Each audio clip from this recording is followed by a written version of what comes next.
All right. Welcome, everybody. Welcome you to the North Summit Fire District Board meeting held on Thursday, August 14th, 2025.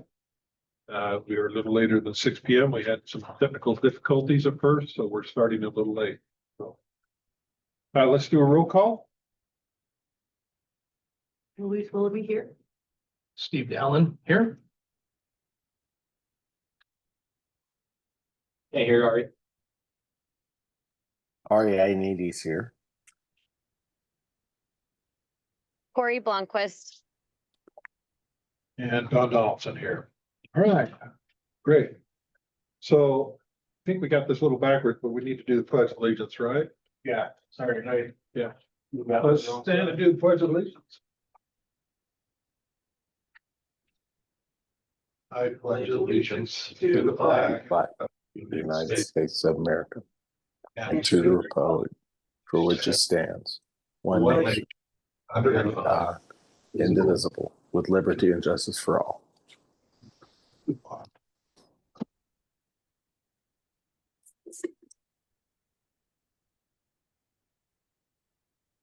All right.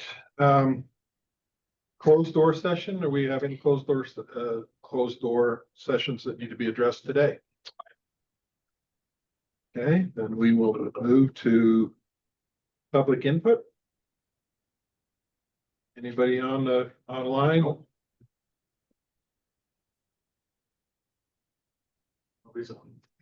All right, now we're moving. Great. So let's go to the consent agenda, the accounts payable for July 2025.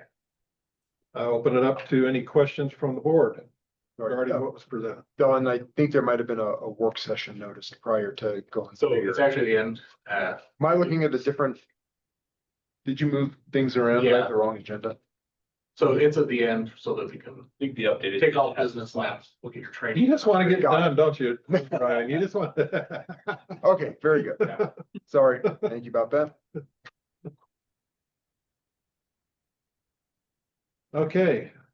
Any board members, anything that stands out in the accounts payable? The only question I had was, I guess with the Mountain West Modular, is that we're paying for that building? That's not the entire amount, is it? No, so it was due in increments and Right. that was the third increment of it. So I just got the last ones on this accounts payable for August, so. Perfect. That's what I thought. Okay, thanks. And Ari, it's sitting on site, so it's, Yeah, you guys should go tour it after. yeah, it looks great so far, so. I can't wait. Do we have a certificate of occupancy yet? Not yet. Okay. Okay, I need a motion on the, Well, Don, we got- it looks like we're doing these all at once again. Yeah. Because it's a consent. yeah, so. Those of you that reviewed the meeting minutes for May 8th, June 12th, and July 10th. Do we have any comments regarding those after you reviewed those? The version I have is missing the attendance on roll call for the June 12th and the June 10th. Thursday, July 10th, I'm sorry. For the June and July. Yeah, I don't see it on the May one either. Did I miss that on the May one? I thought May had it right at the I'll top. go back. The Yeah, one thing I have to add in to do it is the attendance, so. Yeah, it's not on the May either. I'll add those on. other than that, they look good. Ryan, you think it's okay if we approve these pending those changes? No. I saw your bid, Bob. I guess, right, we're gonna have to go back and see who is there. I have, and it's just, I had to insert it. It's the one thing I have to manually do in it, when I put it in. So it's all recorded. It's just, Right, that's Yeah. all. Yeah, I guess if you can share, right, who's on the attendance list for each one of the meetings. And then somebody can make a motion to approve the minutes subject to those changes. Just log me up. Technology's not my friend today. Or we can bring them back next time, whichever's easier for you, Tyler. Well, they logged me out for even doing the minutes now, so. I have plugged it in either way.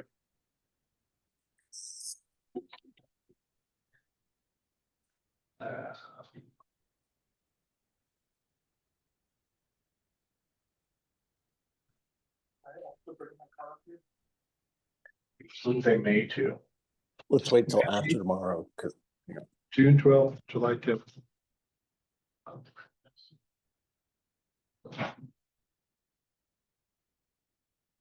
One of those I know I missed.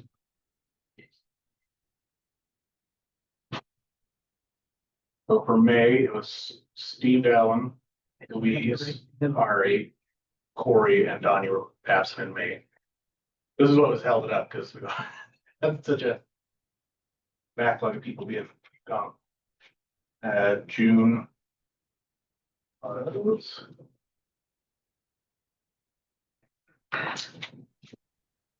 Ari, Don, Corey, Louise, and Steve were gone.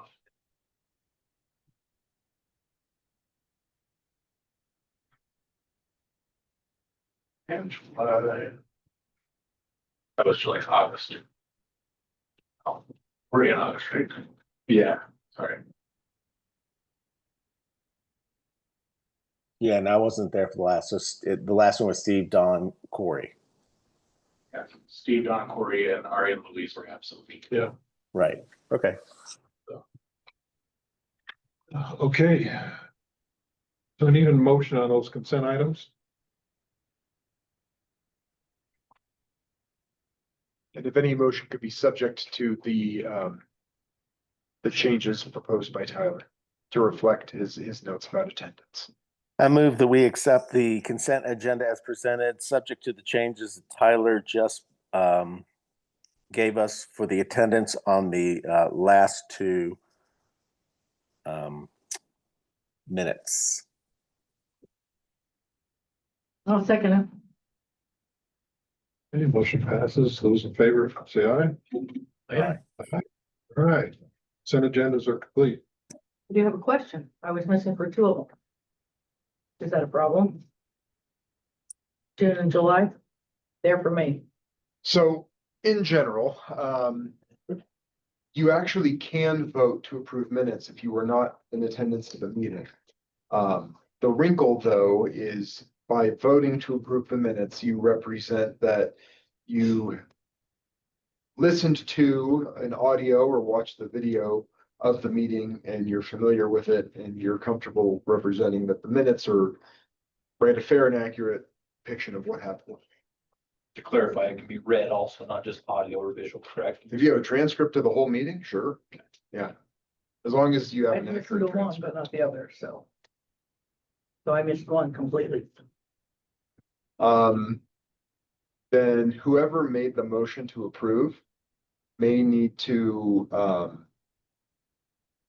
make a motion to reconsider the consent agenda. The same second will have to be made, votes taken, and then you might want to handle the accounts payable and the minutes as separate items to vote on. So then you can vote if you have a concern about whether you weren't there or you didn't listen to the meeting or follow along. Can If you live in we have somebody else second it? Just have somebody else second it. You got it out, don't you? So, Yeah, I mean, I guess it would be easier just to, again, reconsider and then you can just not vote. okay. If everybody else is comfortable voting, you still have the votes to carry. It's just correcting a procedural hiccup. Okay, perfect. Thank you. You know, and this seems to come up almost every time. Would it be better to vote on the minutes separately? Like I each? think, yeah, you're gonna have folks who've missed a meeting, who don't go back and I'm not saying you need to, but right, if you don't go back and watch the meeting or listen to it, then it might be cleanest to vote on the minutes separately. If you have minutes from a meeting where you did not have full attendance. Everyone there, right? I think that's why we have three piled up here is because we've kept kicking the can down the road because until we could open here, so. So what did you want me to make? The motion is to rescind the. Say that To again? reconsider approval of the consent agenda. Okay, I would like to make a motion to reconsider the approval of the consent agenda. So I will second that one. Okay, Steve, thank you. All right. All right, we have a motion that's seconded. Those in favor say aye. Aye.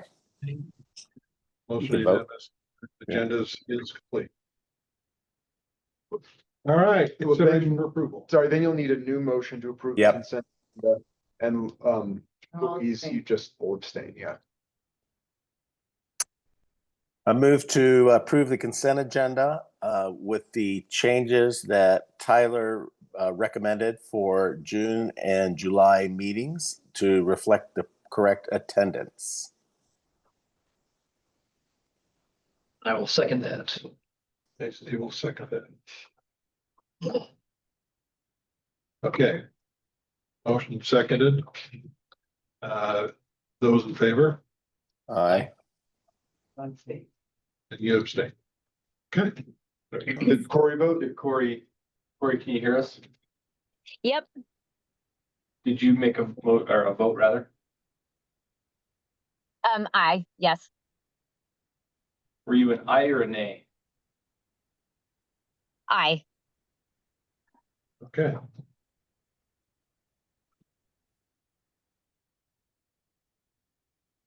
All right, item number 6, Chief. Actually, this one's pretty easy. I'm gonna turn the time over to Tyler after I just give a brief social security update. So the referendum went through. This is Oh. not that. Oh, I'm sorry, I'm on the wrong one. This is the some offer of the LaFrance. Oh, gotcha. Thank you. So, as it was outlined in your staff report there, they sent out, our insurance totaled the vehicle. The lack of being able to get parts for it. So they have offered to pay out the $36,000 in settlement, and they will take the vehicle and dispose of it. Should have given you all the comparables and everything on your literature to read prior to this meeting. They compared a bunch of different types of engines to it, and that's where they settled.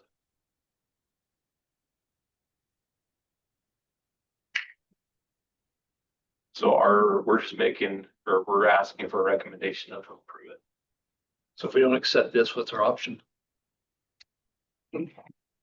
Not take money. So, not use our insurance, I guess.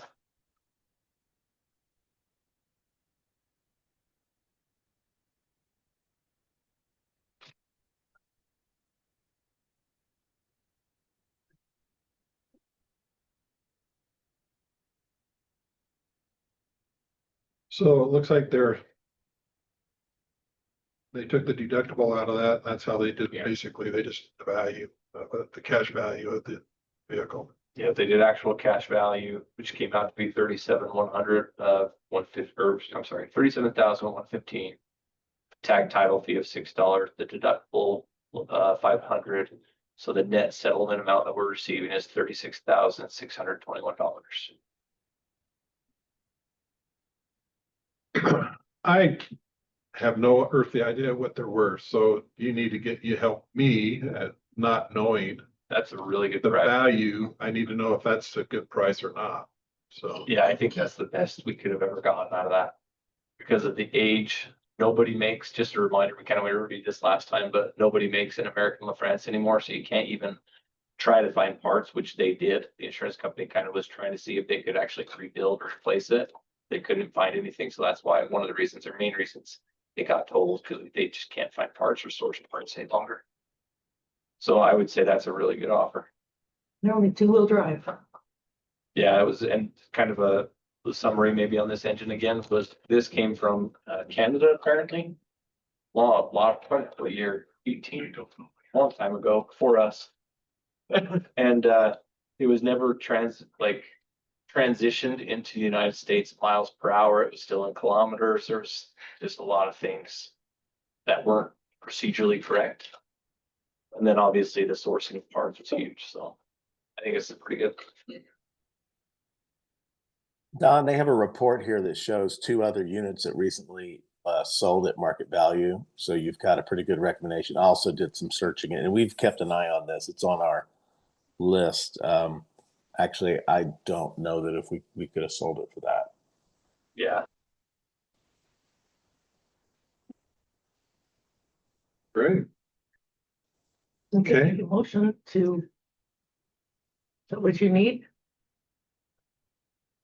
Yeah, so please make a motion for recommendation for approval and acceptance of that. Yeah, make a motion for, final acceptance of insurance settlement offer. Total loss of 1998 American LaFrance Eagle. And you can also specify that we can dispose of it. And we can dispose of it. Okay.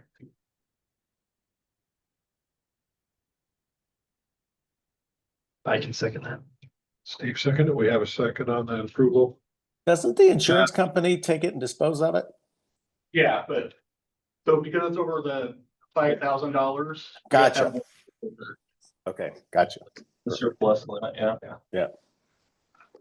Okay. We need to vote on that too, right, Ryan? So, those in favor of, this motion, please say aye. Aye. Hi. I see no nays, so it's unanimous, motion passes. Okay, number 2, 6.2. Now you're Now I'm on the right one.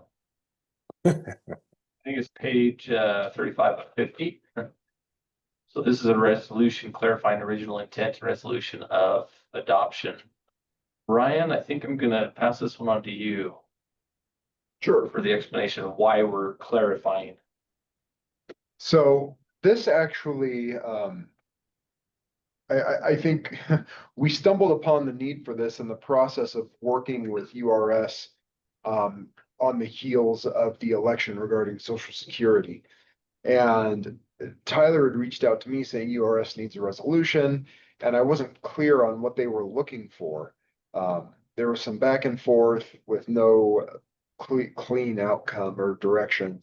So I had a conference call with URS, and this actually came up as what they're looking for, and it has nothing to do with what happened with the Social Security election. The district, from the time that it was enrolled with URS and started bringing on employees, has been making contributions under the Tier 1 system as well as Tier 2 systems and plans. And our understanding has been that that's never been an issue because the original resolution, which should be in here, was separately sent as an exhibit, indicates that at the time, remember when the district was brought within the fold with URS, the chief hadn't been hired yet. It was still in flux. And so the county attorney's office and the county personnel director were given authority to take whatever steps necessary to set up pickup elections with, or to pick up member contributions for purposes of URS. And so we thought that was adequate. We never heard otherwise until recently. And so this is simply clarifying the original intent for URS's purposes and for tax purposes, that the district can or has been, will, and will continue to pick up all member contributions under Tier 1. That's been the practice from day one.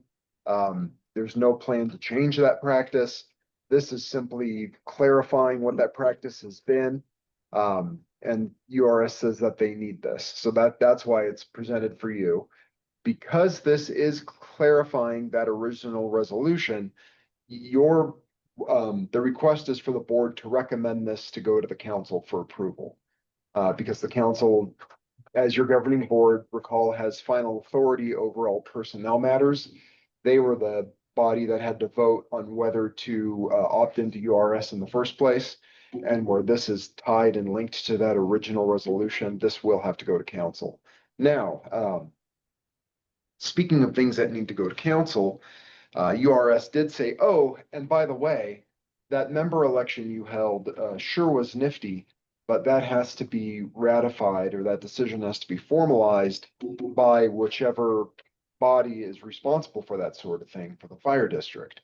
And so I said, well, again, the council has authority over all personnel matters and personnel systems.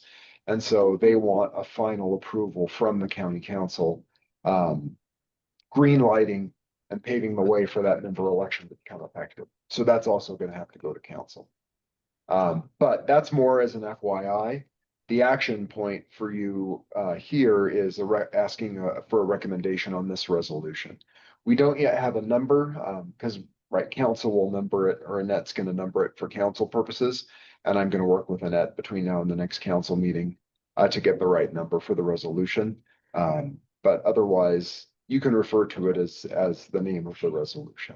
But we are asking for an affirmative vote to recommend this to go to the council as your governing board. Do we just need to vote? We don't need to make a motion? You need to make we are seeking a motion to recommend that this go to council for approval. I make a motion to recommend that the North Summit Fire Service District resolution clarifying original intent of resolution, whatever you're gonna call it, go to council for approval. Or. That works. Do I have a second? I'll second it. Thanks, Steve.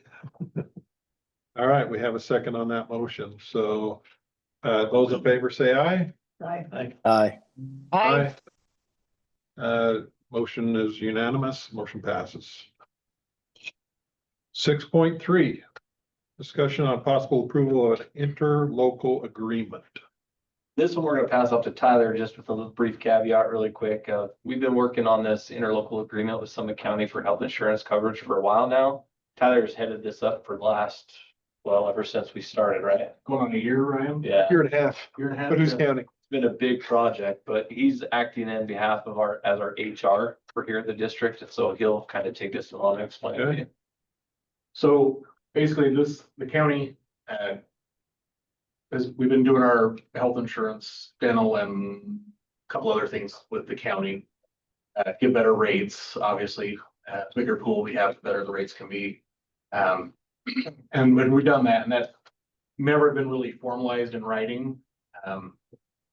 And so I can't remember what precipitated doing this, but the county attorney's office says we need to get this into writing. It actually is much better to have it in writing because now we have some good outline of what we're gonna do and how we're gonna do it. It's not this year one way and next year we might change things. As you see, this actually allocates if we have low usage of our health insurance, we can get a discount on our premiums. And districts that have higher usage, they'll pay a little bit more for it. Can I add? Can I ask a question? Please, yeah. If you don't mind. So I understood this was going to be for 5-year term, so Yeah. you can't change it after a year. You're locked into what the county does for 5 years, right? No, there is a backout clause. There's a There's backup. an exit clause. Did I miss that? If we have to give 6 months notice. So basically by July of each year, we'd have to. Yeah, there's an escape clause, which we just have to give notice. Just as With a penalty or? no, there's no penalty. Just a time. Well, technically there's a penalty of a time limit that you have to wait to be able to get back in, but that's. Yeah. Okay. Sorry, it is on page 40 for reference. But just as a High Valley Transit was in the pool. And then they decided to leave and go to Public Employee Health Plan. Which they guaranteed them a 7% increase every year. And their premiums went up dramatically as well. So our broker is Morton and Company. They said they don't have any other groups, is what they call it, that's doing as well as ours. We haven't seen a premium increase in 3 years. Let me clarify a couple things if I can, just summarize this, okay? All the special service districts are in this coalition, have been for quite a few years. It's been so successful. Nobody's ever been this successful in it. The rates have been fantastic. Some things came up within the last year and a half where there were some special service districts that were unhappy. So they left. They got raked over the coals by their insurance. They now, who knows what's going to happen. But because of this, other people were thinking about leaving. And now everybody has agreed to stay in with these changes that was agreed upon just recently. One of the coolest parts, like Tyler had mentioned on page 44 of 50. So that's just like a little 3.2 premiums. Is that in essence, we can swing by about 12 points, one way or the other, depending, plus a base change, so they could change the base if needed, but then a 12% on that. At least we know and it's spelled out what it could be in the future. We like that. We know that some of the other special districts are not nearly as healthy as firefighters are. We do a really good job having physicals in place and doing everything else. They're less healthy. They would get penalized while we can still save some money. So if we have a bad year where we get penalized because we go up because maybe we're not so healthy using more, then we'll go up, but at least we know how much we're gonna go up. So I think it's a really good spelled out version. And so far, it's the best scenario that the coalition has come up with that Tyler kind of helped head up, so. And really, we'll be able to anticipate it. During the summer, first of the year of the summer, we meet quarterly, and then now we're gonna start going into monthly meetings, getting closer to the end of the year. And every time we meet, they're giving us information on what our usage is. So we're knowing it well in advance that, hey, maybe this year we're trending high, we probably should anticipate when budget time comes around, we're gonna maybe get an increase, so. In increments Can of I 3%. jump in with a couple of points too? Just board for your benefit, there was a little bit of background that might make all this a little more, right, give you some good context. So in 2012, the county went self-insured.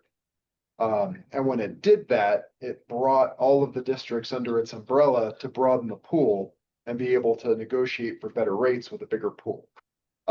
So the districts in the county have all been self-insured under this one umbrella since that time. This agreement is being put into place out of an acknowledgement that it should have been there from day one. And so this is simply correcting an omission, to make sure that there are rules of engagement and put everybody on the same page. This has been my labor of love or not for the last year and a half, to work with the coalition and come up with an agreement that everybody can live with. Ultimately, all the recommendations had to go through the county manager because the coalition serves as a recommending body to the county manager who has final say.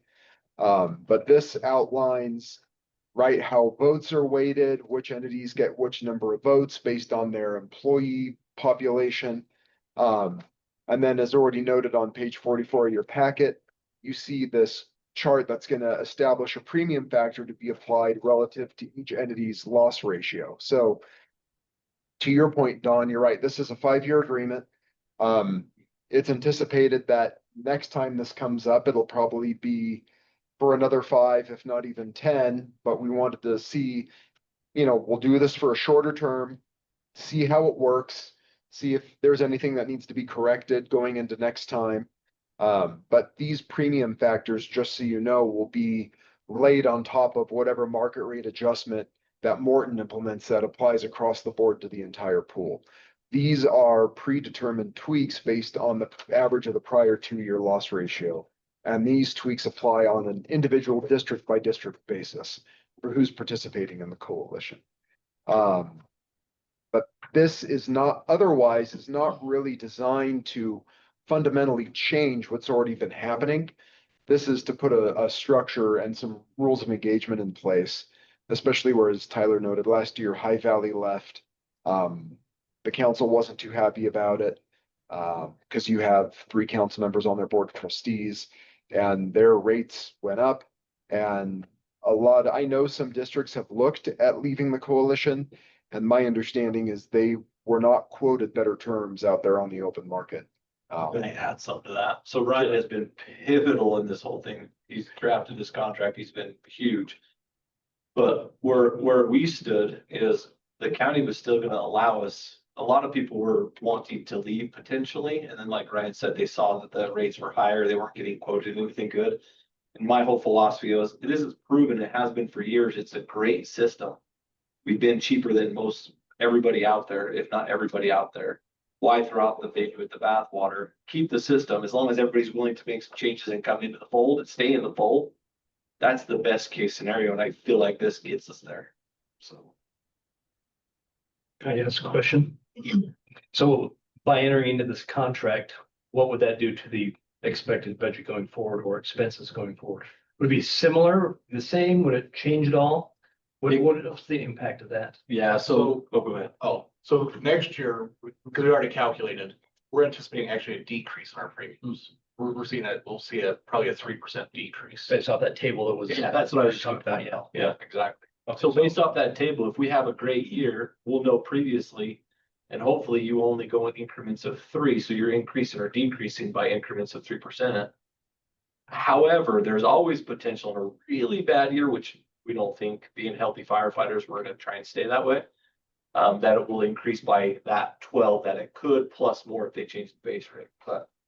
Well, and recall that the premium factor that applies is based on the average of your prior 24 months loss ratio.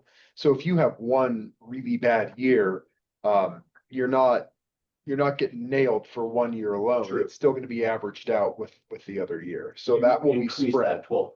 That's But it's gonna be averaged out off the pool, right? Did I get that correct? No, It's off it's based off each individual district's loss Okay. ratio. So the premium factor sits on top of whatever market rate adjustment is implemented, and that will apply to the entire pool. But then each individual district has its own premium factor after whatever market rate adjustment may be implemented. But Don, there's also a provision where the proceeds that sit in the pool in excess of what's required can go towards paying the premiums. So that's up to that group too.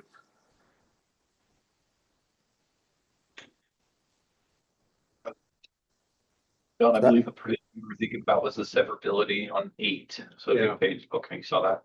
Yeah, and I just want to clarify, Ryan, you worked hard on this.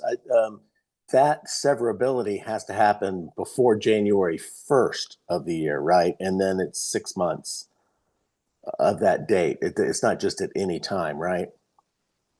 Oh, you're talking about termination. Termination, yes. Sorry, termination's under 2. Yeah, 2.3, right? 2.3. Yeah. Written notice has to be provided a minimum of 6 months in advance of January of the calendar year by which you want the termination to be effective.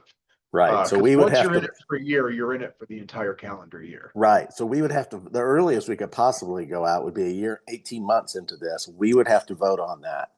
And then would the council also have to vote on it, or? They would weigh in through the context of budget discussions. Yeah. Because if you are getting quotes on the open market for different insurance and it's hypothetically more costly, then you can expect some very pointed questions from the council during budget season. I wouldn't think we would go that way though.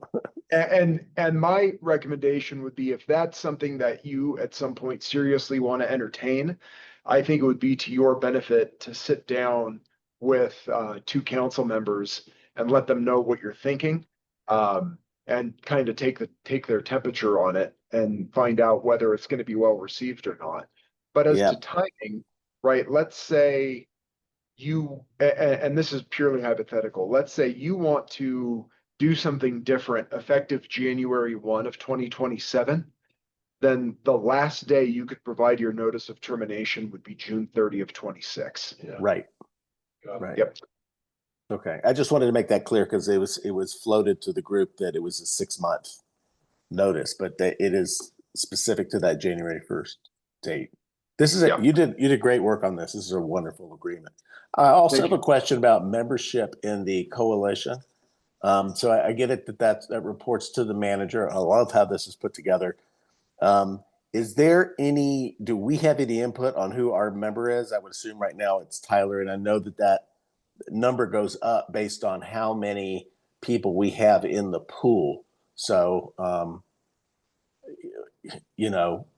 voting? Yeah, does this board touch that? Do we have any choice over who goes, or is it just, it can be anybody from North Summit District? Right. So this interlocal is just going to be between each individual district and the county. Right. To establish that relationship for the coalition. It outlines how votes are determined relative to employee population, right? How many representatives each district receives. it's gonna be up to each district for itself to determine who those representatives are. Right. So that doesn't need to go in the interlocal, but however you want to set that up, if you just want to do something formal through put it on an agenda and take a vote and make a designation, you can do that. If you just want to leave it to the chief and his discretion, you can do that too. But it's completely up to each district to decide how it wants to handle that. Yeah, I think at a future meeting, we should talk about how we want that to happen. I'm okay, having the chief do it, but I think it should be codified within our with regulations or policies or something, so that there's no question going forward. Because at some point there'll be enough of us gone where we're going to look at this with fresh eyes and not remember what's going on there. I think that's really good.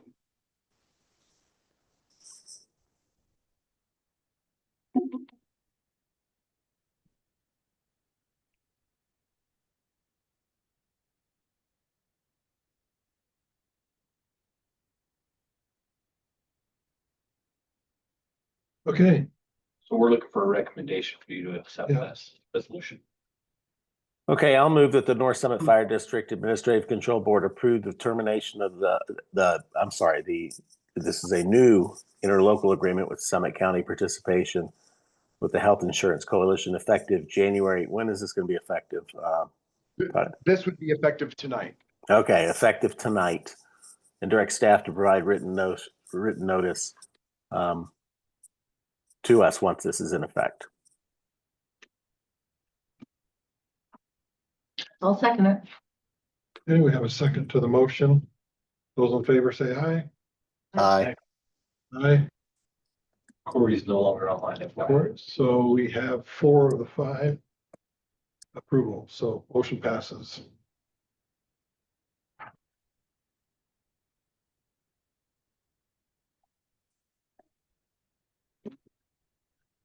All right, good discussion. I appreciate that. I was a little confused on that, reading through that. It's a big project. There it was. Yeah, so help me out, understand it. Okay, we're in a work session, chief. Perfect. Let me pull up my notes really quick. Hey guys, I'm going to apologize. You had me for 15 minutes. Perfect, because I only need you for 5. Oh, Go ahead. go ahead. Just one quick question. So if Corey's dropped out, do we need to do the full training that Ryan has? Sorry, Ari, but this thought just came to me while I was, because she's the only one that hasn't had the last section of that training, right? So the open meetings training, everybody needs to do on an annual basis. On an annual. The special service district training, you need to do once per term. Okay. So my question for you is, because Ari, if you're dropping off in short order, my question for you, board, is do you want me to just go forward with the training tonight and then Ari and Corey can watch it at a future date and report to the chief that they completed their training? Because it's all going to be recorded on Zoom. Or do you want to do it a different night when you have 5 people here? No, we don't want to bring you back, Ryan. No. Well, no, we love Ryan. Well, there's that. We love you, Brian. That's not bad. Yeah, you can come back anytime you You're here want. tonight. Hey, We want you to do it Okay. tonight. You're here. Ryan, this is the open meeting training, right? Yeah, this will be open meetings and special service district training. So I don't need to do special service because I've done it. And but I could do there's also a recording from your office that I could also do. Has it changed? There are minor tweaks and updates every year. All right, But so we'll let it go. For the most recent one, I would recommend just coming back onto the Zoom Perfect. recording. I can do that. All right. And then once it's completed, just report to the chief so he has that record. Got it. And then Chief or Tyler, I'm gonna ask if you can email Corey after the meeting tonight. Yeah. And ask her to watch it and then report back when she's completed it. She'll need to watch the whole shebang. Did you not have open meeting? I did. I've had it, Me too. and special service, but we'll listen again. It's twice as nice. We've listened again. All right, chief, you're up. Okay, well, I don't have much for you, just that a couple of updates. We've been super busy this summer. I don't have all the numbers for you. We just got immediately back from a water rescue on Rockport, which was highly successful. I was very, very happy with it. Literally an hour, 2 hours ago. My feet are still wet from it, but it went really well. That equipment has been used that we had purchased, you guys approved for, probably 4 times since we got it. So I don't know what it is, but timing was perfect and impeccable for that. So we had 2 or 3 river rescues, and then we just had the water or the surface water rescue on Rockport just now. So been really good. As you know, the whole state seems like it's on fire. The Gila, or the, how do you say that? Gila fire. I think that one they're gonna be fighting probably for the rest of the season until the snow flies is my guess. We were gonna send an ambulance this week over to it. They requested an ambulance with a paramedic. We didn't get that filled in time. But I'm sure in the next month or so, they'll probably be requesting more units. Last night, all the county assets and federal resources were tapped out. We sent a brush truck up to another fire that popped off in, what was that one? Close to I would say it was somewhere around Bald Mountain that they were checking out. And then there was a bunch of smoke scares pretty much all day yesterday that they were chasing down. So anyway, very busy wildland season. We also just had a fire right before the water rescue this afternoon over by the gas plant, just up Chalk Creek Road Border Station. That's on Facebook. Is it already? See how fast things move? It's crazy. Picture right away. It's amazing. But they did a really good job, really quick stop. The only thing I want to mention on that is we have a brush truck that we're standing up on, meaning that we're going to staff it in addition to our regular staffing on red flag days that the county has approved through the city or county manager rather, to pay for. Because Park City's standing up a type 3 and we're doing a brush truck. So in conjunction, they're basically covering not just our fire district, but wherever is needed in the county. And it's actually been highly successful so far. So it's been really good. Good. And we're actually want to give them kudos because they've worked with us on that, Shane specifically, really, really well. So we're grateful for that.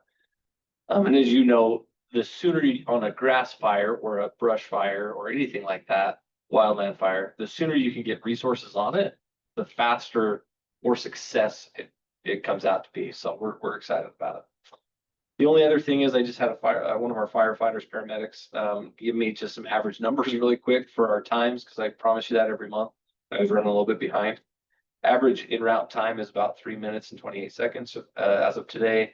Average, which is really good for the entire district. That's an average. So even if we have to run up to almost Evanston, we're getting there on average at really good times. So average unit arrival time, that's from here to scene or to the emergency scene, 9 minutes 79 seconds, or 9.79, I guess, rather. Sorry about that.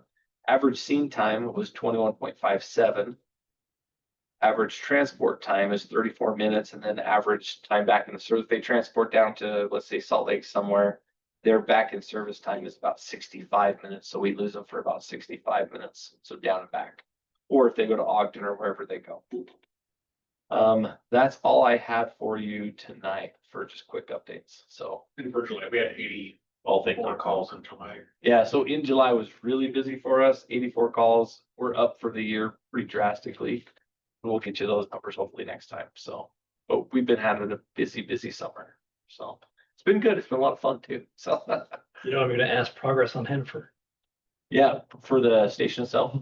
So we don't have a staff yet, obviously. We have a staff still the same, Monday through Thursday with active staff, Friday with Tyler. Because that building is finally here, that hopefully you guys get a walk just after this meeting, or Ari and Corey, whenever you guys get a chance, swing by.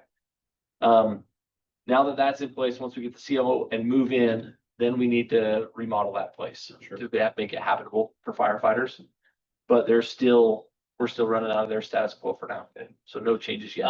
Timing on the ambulance, is that still on target? We just found out. You want to take that one? So it'll be here we'll be in Salt Lake in the next 2 weeks. Then Finally.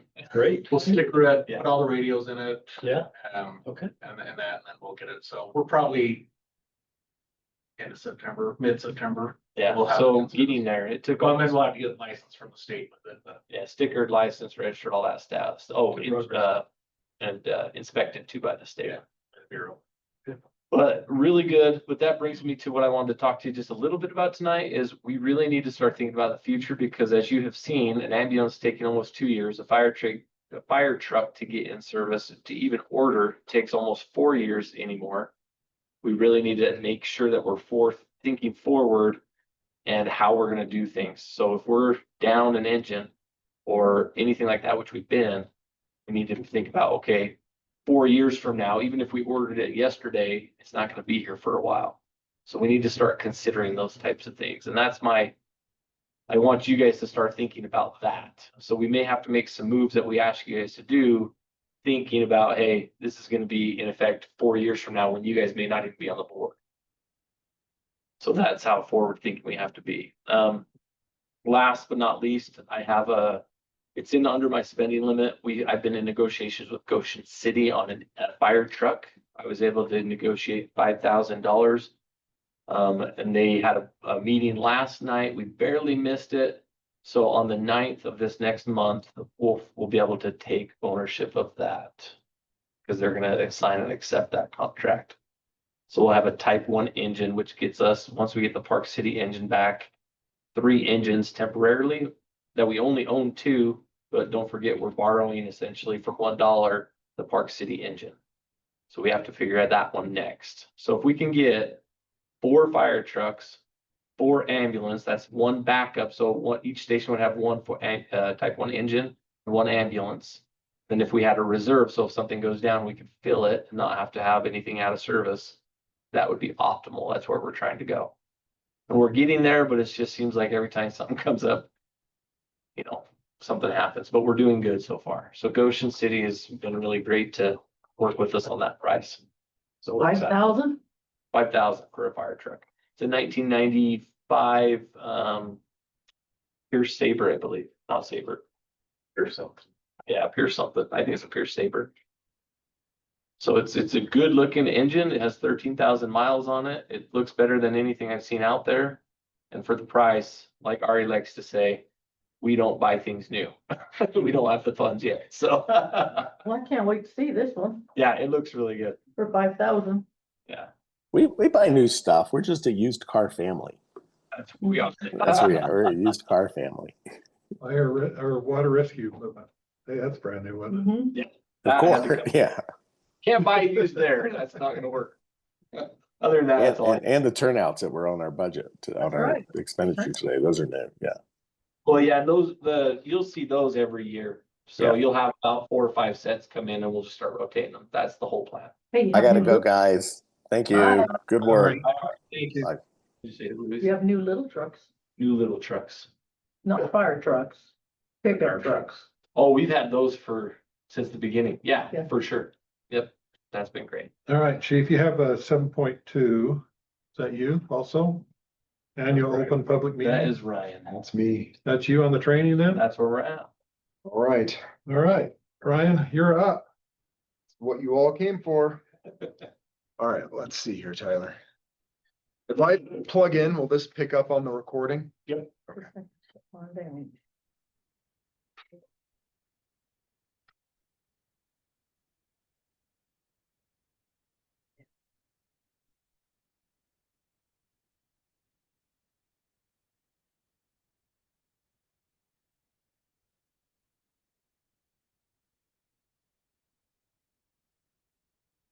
Tyler, how do I want to do this? You just want to do a screen share of the. Entire screen? Yeah.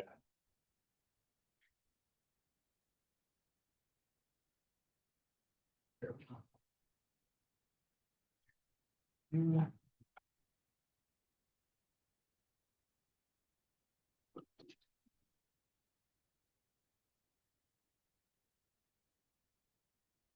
Sorry. I just want to make sure I'm on do not disturb. Okay, Okay, there we go. We're up. Awesome. cool. So, we are, because Corey's gonna come back and watch this, I am gonna go through the special service district training. Recall that this is a training that has to be completed a minimum of once per term, per board term. And so it's just also a helpful refresher. And these are some of the topics that we'll go through, right? Just districts in general. Your executive officer is your fire chief. You're the administrative control board. We'll talk about your roles and what you do. And then we'll go through the Open Meetings Act. The last section on liability and immunity we did last year. I don't know that we need to cover that again this year. Summit County has a lot of special service districts.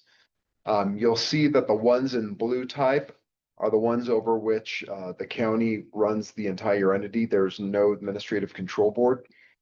But these are a list of all the special service districts in the county.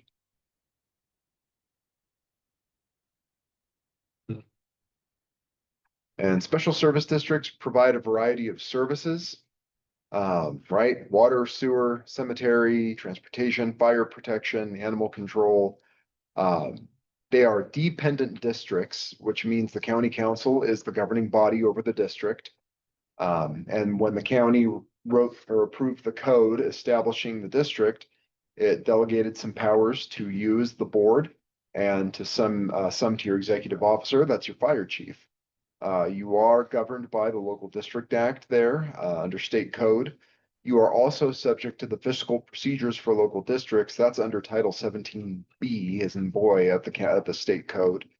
And there are other requirements that apply as well, right? Local district audit reports, personnel management, meaning you're in the merit system for the district employees. You can levy service fees and charges after a public hearing. And then, as we are now all well familiar, you are subject to the Utah Procurement Code, because as a special service district, you are a procurement unit. Non-delegable duties are those over which the county council retains oversight as your governing board, right? Annexing areas into the district, certain public works contracts, taxation, like truth in taxation. If you want to raise bonds, if there are certain warrants, or again, the Board of Equalization wouldn't necessarily apply, but as you know, some of these issues, you sit in a recommending capacity, and then the county council has final authority. So the council's role, they appoint and remove members. They consent to the hiring and discharging of the executive officer. Has to be an ILA with the county for legal services, which we have now. They can also undelegate powers from the board, right? So personnel, the county council has taken for itself oversight of personnel matters, your budget, bylaws, policies, procedures. A lot of these might be relatively fresh in your collective consciousness from when the district went through truth and taxation, right? That process had to be approved by the county council. Your annual budget every year, you recommend a tentative budget, but your final budget has to be approved by the council. Anything dealing with eminent domain has to go through the council. Real property, you do have authority to deal in, but the rec districts do not. They have to go to the county council as governing board for matters involving real property, whether it's purchases or leases or water shares. And direct litigation, where you're a party, that will be overseen by the council as well. There's a note here that Park City Fire has one member appointed by Park City. You have members appointed by Wright, Hennifer, and Colville as well. So how do you make money? How is the district financed? You can levy fees for the fire districts. The big one obviously is the mill levy through the property tax. Where it says election required, that is whether you should have taxing authority at all. That did happen years ago. You have taxing authority. Because you are a special service district, there's no rate limitation in theory, but if you want to raise your max rate, that would require an election. But as long as you want to raise your rate within your cap, you that's truth in taxation where you have to go to the council for final approval. You can levy impact fees, which you currently do under your capital facilities plan. You do have the authority to levy bonds, again, subject to council approval. And then there are differences between GO bonds, general obligation bonds, and lease revenue bonds. But when the time comes, we can get into the nitty-gritty of bonding. I don't see any of that on your horizon for now. Your executive officer is your fire chief, right? He's the main supervisor over the district, and he wears a lot of different hats. He manages the employees. He's responsible for district finances and controlling all the assets. And he also has a liaison role with different organizations, and there's a regulatory role as well. In his supervisory role, he is over his district officers, right? His captains and lieutenants. He approves the personnel actions within the district, right? Subject to assistance from our office.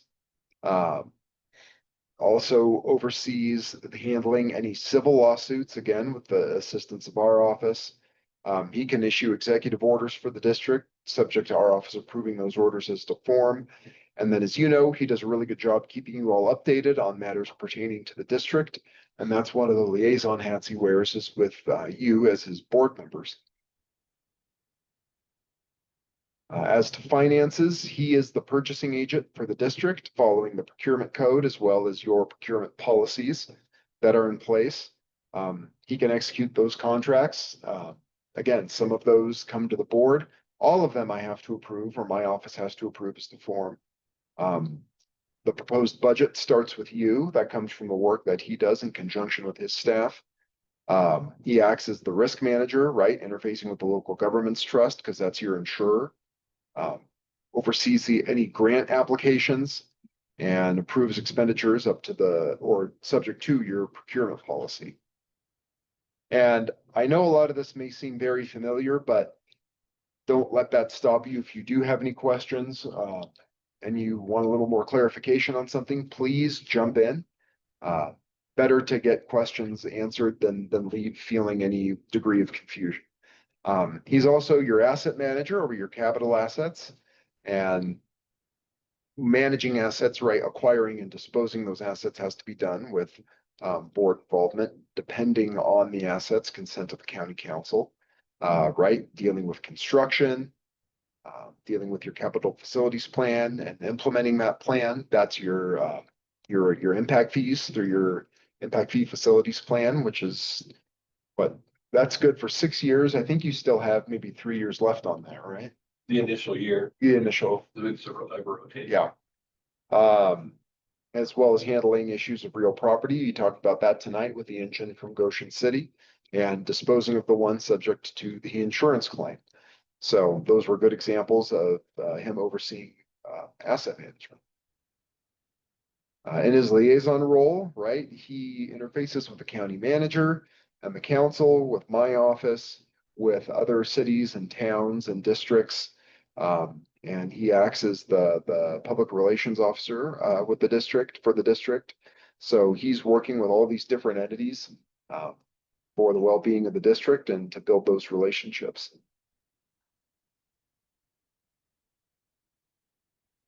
Regulatory role, your general manager, your fire chief, forces compliance with district rules and regulations. Has a service provider sign off as the fire marshal. Serves through the clerk as the custodian of minutes and actions, and prepares draft policies and procedures for consideration by you. Again, any policies or procedures ultimately go to the council for final approval. You sit as a recommending body over those. Obviously resolves complaints, interfaces with members of the public, and complies with grandma, because that's obviously a big part of it as well, handling those grandma requests. Annual registration renewals with the Lieutenant Governor's office for the district itself. He oversees those. You as a board also play several different roles. And I previously have sent out the little manual for local and special districts. But if you don't have it, or you want the updated copy, please just drop me an email and I'll be happy to send that over. Ari and Corey, when you watch this, if you don't have that manual, please let me know and I'll make sure you get a copy.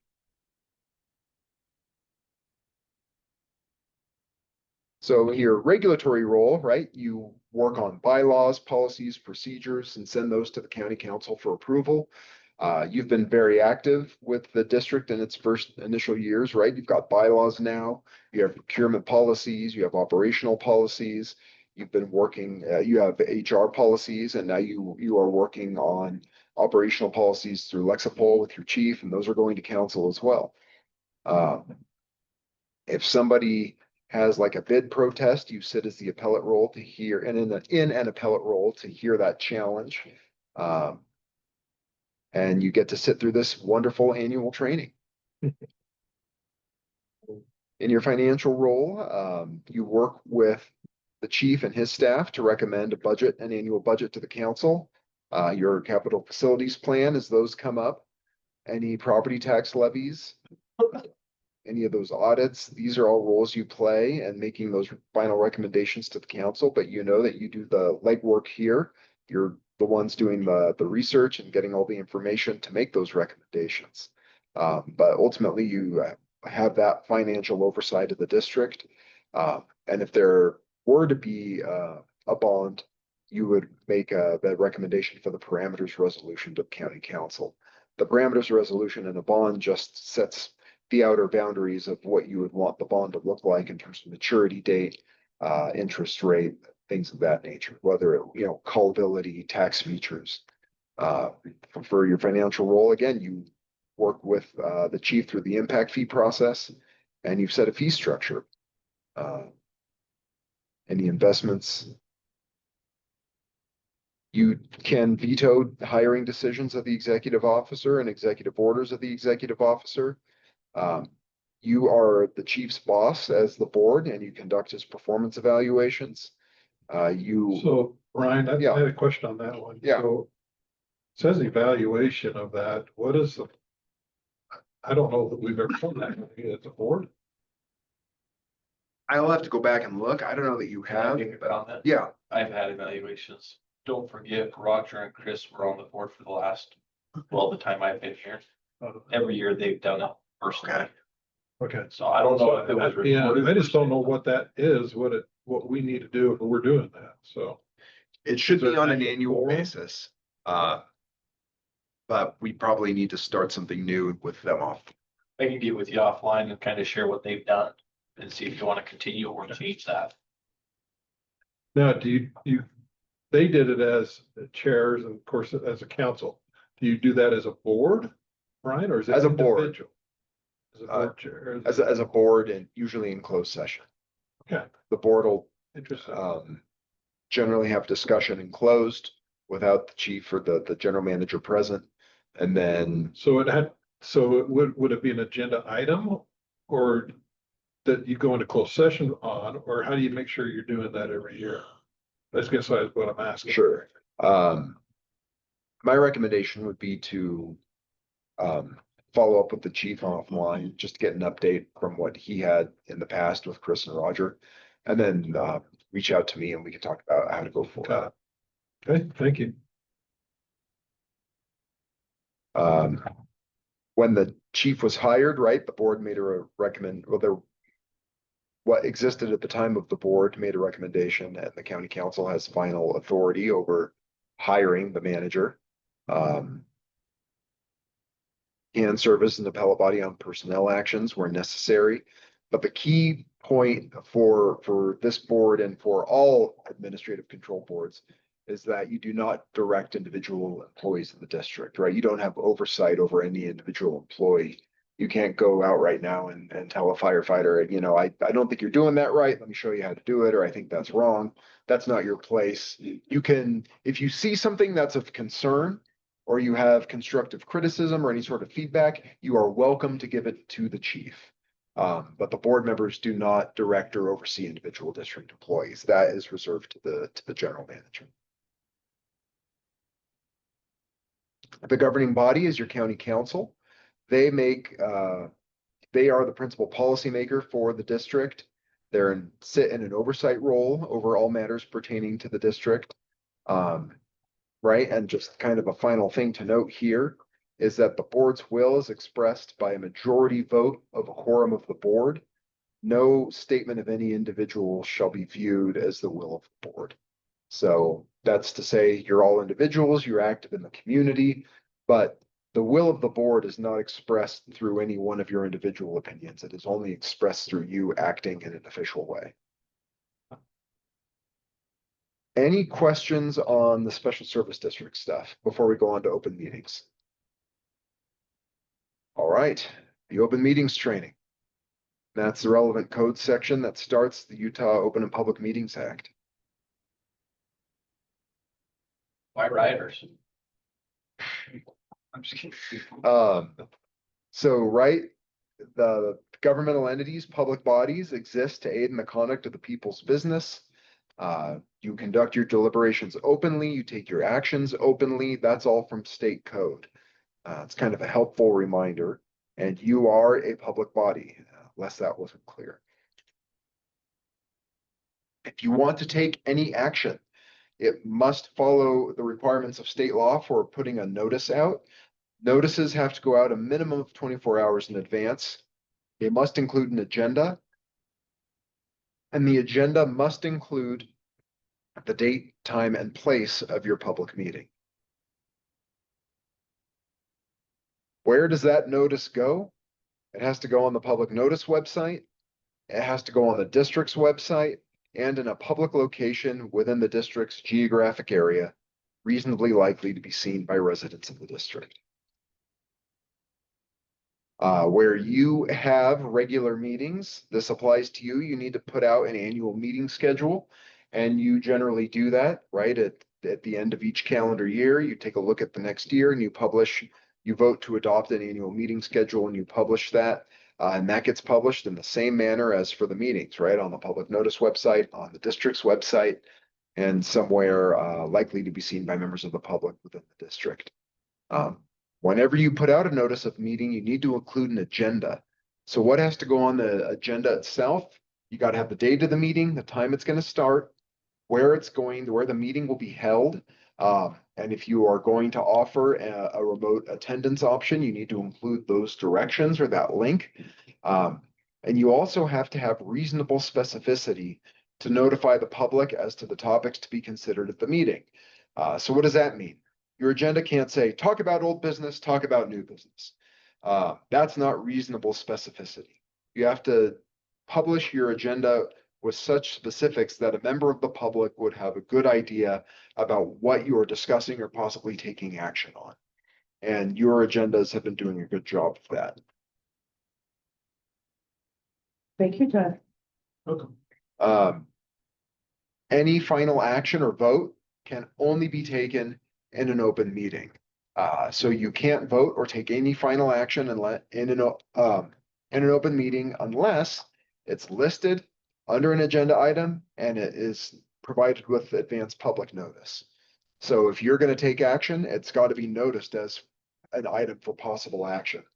So for example, the health insurance ILA tonight, if that had been noticed, discuss potential ILA with the county regarding health insurance, you would only be able to talk about it. For you to be able to vote on it, it has to say discussion and possible action on. That has to be clear in the notice before you can take action on something. What if during your public comment, somebody walks in and wants to talk about something not on your agenda? The chair has discretion to allow the board to address something brought up by a member of the public, even if it wasn't on the agenda, but no vote can be taken at that time. If you want to vote on it, then you'll have to put it on the next agenda. You do have a mechanism for remote attendance, right? To allow attendees, board members to attend and participate remotely. The law requires that you first have a resolution, rule, or ordinance governing the use of electronic meetings. You did this in your bylaws. You incorporated a Summit County ordinance that was passed during COVID. And so you are covered through your bylaws to allow and have remote attendance. You do have to have an anchor location. That's a place where members of the public can still come and physically be present for your meeting. There are certain limited conditions under which you can get rid of an anchor location, but they're pretty narrow, right? If there's a substantial risk to the health or safety of those present, or who would otherwise be present at the location, or the location has been ordered closed. And then if one of those two applies, then there are certain other notice requirements that would apply. But in general, you got to have an anchor location. Ask a question about remote location. Yeah.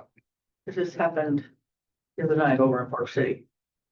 Apparently a remote location was published, 2 different ones. And some of them got on wasn't able to access, and they mentioned maybe not holding the meeting. This was the redistricting meeting. Oh.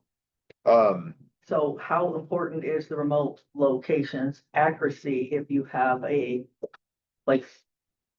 physical place? I'm not the attorney for the redistricting commission. No, but I mean, I know, is but- that the law? Is that kind of what that is right here that we're talking about?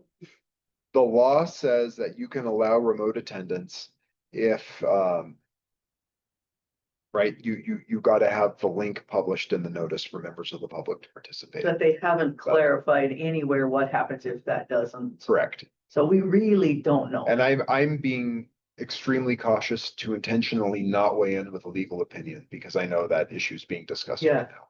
Well, I'm mostly wondering for us. Sure. For Colville, if there really is anything legal set in stone or if that's still to be determined, it sounds like, just in general. Yeah, it's still kind of vague, other than the direction is you need to provide the directions and the link as part of your notice if you're going to allow remote. So if you've done that, then I guess you're okay for right now till we know So, further. yeah. Okay. But the hope is the link works. Well, What's a quorum? A quorum is a simple majority of the membership of the public body. If you're a public body, right now your board has 5 members, so a quorum is 3. The law presumes that all meetings are open to the public. A meeting is a gathering of a public body with a quorum present, convened by an individual, the chair, with authority to convene the public body and who follows the process to convene the public body for the purpose of doing one of those things, receiving public comment, talking about a relevant matter, or taking action on a relevant matter. Some types of meetings that have to be noticed, right? Your traditional meetings, workshops, executive sessions, site visits, traveling tours. When in doubt, if you're going to have a quorum present, notice it. Even though the law as amended, not this year, but in 2024, does introduce some ambiguity, saying, well, maybe if it's not the chair convening the meeting and we're not really taking action on anything, it does create some gray area. Our office's advice has not changed in light of those changes in 2024, simply because you don't want to do anything that's going to invite mischief or additional public scrutiny. Better just completely stay above board, beyond reproach. If you have 3 or more of you present, don't talk about district business unless it's part of the noticed agenda meeting. That's the safest way to go. So to that point, what happens if you have some of you show up in a chance meeting? That's okay, but don't talk about district business. And more to the point, if a quorum of you is together outside of a meeting, you cannot act in a concerted and deliberate way to predetermine the action to be taken at the meeting. So if 3 of you run into each other at the store before the meeting, say, hey, what do you think about that? I'm thinking we should vote this way. What do you think? That's exactly what you cannot do. And the law is very clear about that. What about discussions during a meeting? You can have discussions during a meeting if they are open to the public, right? It's part of your shared discussion as a board. No individual chats in the Zoom chat rooms, no text messages or individual comments to other board members, nothing over email. If you want to make a comment during a meeting, it's important that you say it so everybody can hear it. Same thing, no emails, no text messages during the meeting. Your comments need to be shared as part of the open and public meeting. What about stuff that happens outside of a meeting? A member of the community approaches you with concerns about the district and you want to share those with your fellow board members. That's okay. Similarly, let's say a subcommittee is formed and you want to give a subcommittee report. My recommendation is to always give subcommittee reports during the meeting, the open meeting. But if you want to give an update over email, that's fine too. But you have to be careful not to engage in any sort of back and forth or debate or discussion about that item. So if Louise says, hey, everybody, just to give an update on what my subcommittee's been doing, that's fine. But you can't then respond and say, well, what did you think about this? Or should we vote on this? Or what did the subcommittee say? Or I disagree. Just avoid the temptation. Don't get into it. If you want to send jokes or stuff that has nothing to do with the district, that's fine too. But I would have, the better, safer approach is to avoid any sort of discussion or debate over email. Other than, right, you're just giving an update. What about emergency meetings? The law does allow for emergency meetings only if you have unforeseen circumstances that make it necessary for that emergency meeting to consider matters of an urgent nature, and you give the best notice practicable or possible of the time and place of the meeting and the topics to be considered at the meeting. You have to make an attempt to notify all board members, and the majority of the members have to approve having the emergency meeting. So maybe something happens and the chief says, this is immediate. I need to get everybody together today. Obviously it's inside 24 hours. That's okay, but a majority of the board has to approve having the emergency meeting, and you have to try your best to give notice to everybody on the board. And as soon as you know what's happening, you got to throw up the notice and say, this is a notice of an emergency meeting. Closed meetings, right? To go into closed session. You can close a meeting from an open meeting by taking a vote. Going into closed, you have to state the specific statutory reason for closed. And then obviously, if you're going to schedule a closed meeting, you got to put on the notice where the closed meeting will be held. What about going into closed? You have to have a quorum present. It requires a motion to go into closed, again, naming the specific statutory reason for closure. You need to have a roll call vote. It's not enough to say all in favor or any opposed. You've got to have a roll call vote to go into and out of closed. 2/3 of those present must approve going into closed. There are certain requirements for record keeping that apply to closed session. We'll get to those in a second. And then at the end, there can be a motion to adjourn or return to open meeting with a roll call vote. So what about record keeping for closed session? Going into closed for litigation and for property acquisition require a recording. They do not require an affidavit. Going into closed for personnel or security systems do not require a recording, but they do require an affidavit. So the easy way to remember it is if a recording is required, an affidavit's not. If an affidavit is required, a recording is not. But these are the big four reasons why most boards would go into closed. And this outlines whether a recording or an affidavit will be required. And generally when there's an affidavit required, Tyler's been really good about taking care of that. The recordings of the closed meetings are protected under GRAMA, but if the reason for going into closed is later challenged, they will be reviewed by the court, and then they could be disclosed by the court if a court finds that the challenge is well taken. So what can you not do in a closed meeting? You cannot approve anything. You can't approve an ordinance or rule, resolution, regulation, a contract, an appointment, a policy. There are no approvals during closed. You can't interview somebody to fill an elected position. That would not really apply to you guys. But more importantly, you cannot take any sort of final action. Any final votes have to be open and on the record. And likewise, the closed meeting discussion has to stay on the rails for that statutory reason for going into close.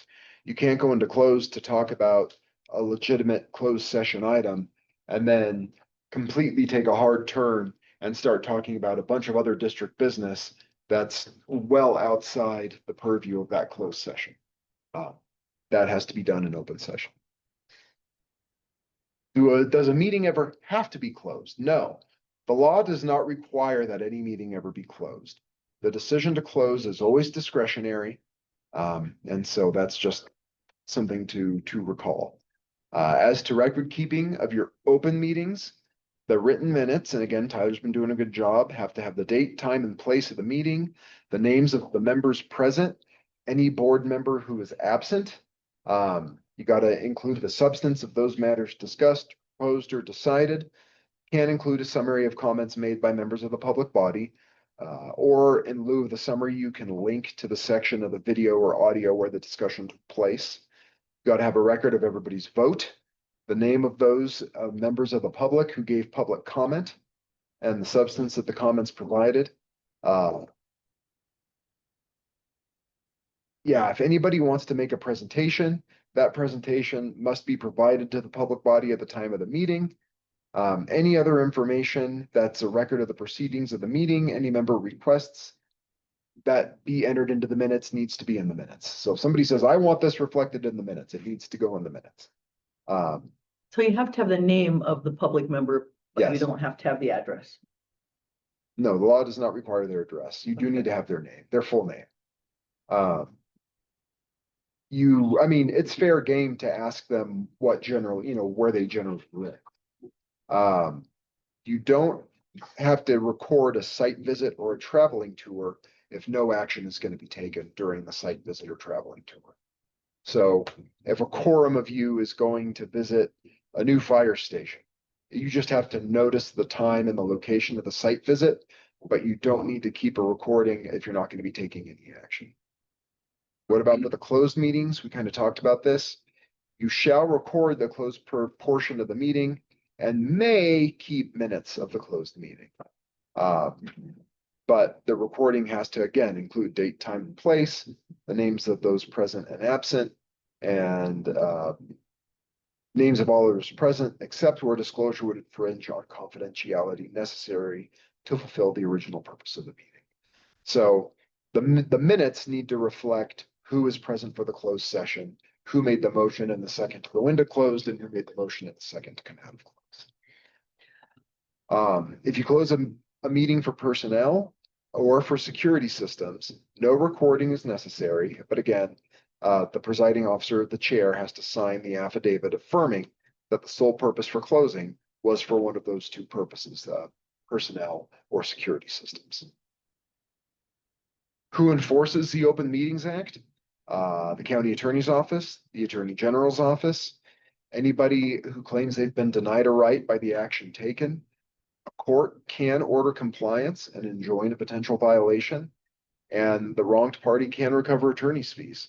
So all that is to say, violations of the Open Meetings Act are serious business. It is to be taken seriously and to be respected, because if somebody believes that they've been wronged by a potential violation of the public body, they can go into court and they do have certain rights. Some of those remedies can be setting aside any final action a court finds was taken in violation of the Open Meetings Act or the notice requirements or those emergency meeting provisions, anything. Any act taken for violation of those acts is voidable by a court, meaning the court can set it aside. Sometimes a violation can be cured by discussing and taking a vote in a subsequent meeting. I think we've done that once before when we learned that the recording wasn't working. We came back and we were able to cure the violation by just having the discussion and taking a public vote. So you can do that. But there is a time limit by which a lawsuit has to be initiated to void that final action. It's 90 days. Unless it involves financial items, and then it's 30 days. And again, if you lose that challenge, you may still have to pay court costs and attorney's fees. What if you intentionally violate the provisions of the Open Meetings Act? Please don't do that. There is a potential criminal penalty. It's a Class B misdemeanor. If you knowingly, or if it can be shown that you knowingly or intentionally violate, or you aid somebody in violating the provisions of the closed meeting. Training, the board chair needs to make sure that you have your annual open meetings training. So thank you, Don. Some of the common violations you can see of the Open Meetings Act, right? If you close a meeting without first voting an open meeting to go into closed, if you have a closed meeting for the reasons other than those allowed by the act, if you take any sort of action in a closed meeting, or you fail to properly give notice of a public meeting, there could be a potential due process violation if you don't allow public comment on the pending application where an applicant hasn't been given prior notice, but that's unlikely to apply to this particular. So Ryan, real quickly, Yeah. just so for my understanding, if we have a closed meeting on the agenda, do we still need to vote on it before we go into that closed meeting? If like it's on the agenda to go into closed for Yeah. something, yes. The Still law need to vote- still so requires it Still requires a vote to go in. to go into closed session, yeah. Simply putting it on the agenda doesn't give you a glide path. You have to still make sure you've got a quorum present. You gotta have 2/3 of the members vote to go into closed, so. They have to go out of close. And you gotta vote to go out. Yes, roll call votes to go in and out. Uh,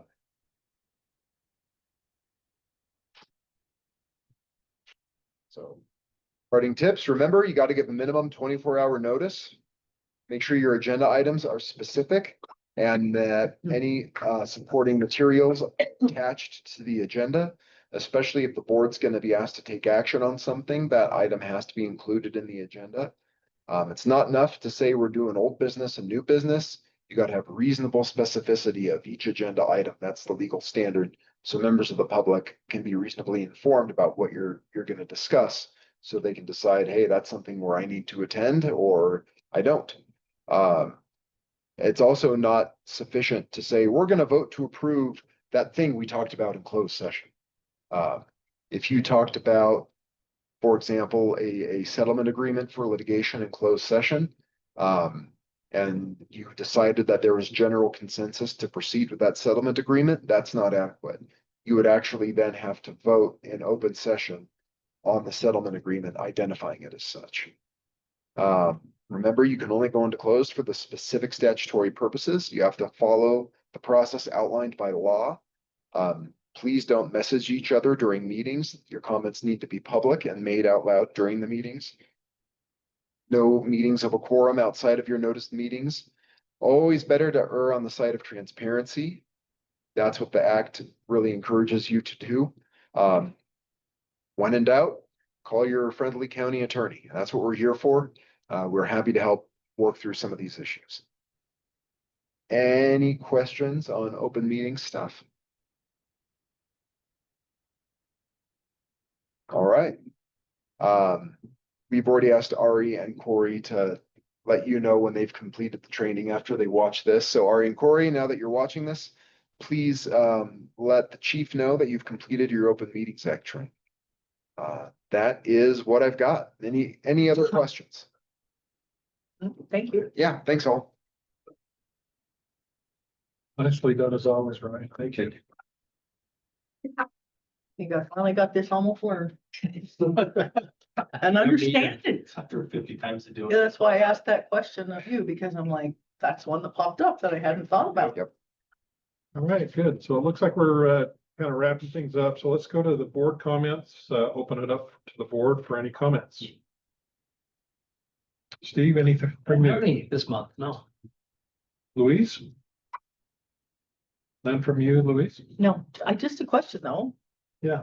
We're all going to go out and look at that building afterwards. Does that have to be noticed or something? If You're gonna stay there, well, Yep. Okay, just take care of it a different way. Yep. All right, Yep, perfect. can't all go together. I have Okay, an idea.